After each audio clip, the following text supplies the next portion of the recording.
Hi, I'm Barbara Kerley, and this is my book, A Home for Mr. Emerson, illustrated by Edwin Fotheringham. My behind-the-scenes peek has to do with this illustration. This is Ralph Waldo Emerson on the lecture circuit. In the book, I talk about how Emerson wrote in his journals and then turned his journal ideas into lectures, which he gave year after year to support his family. But what you may not know is how miserable the lecture circuit really was. Travel in the 19th century was very uncomfortable, and Mr. Emerson was on the road a lot.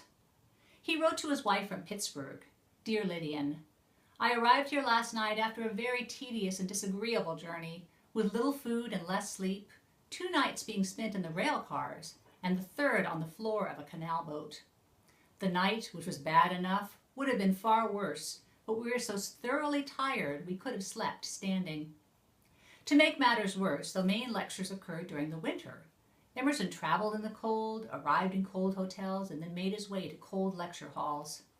He wrote from Dixon, Illinois at the beginning of January, "Dear Lydian, a cold, raw country this, plenty of night traveling and arriving at 4 in the morning to take the last and worst bed in the tavern." He wrote a few days later from Belvedere, "Mercury below zero, 22 degrees, and this the 12th day of the cold snap. Winter in Illinois has a long whip. To cuddle into bed is the only refuge in these towns."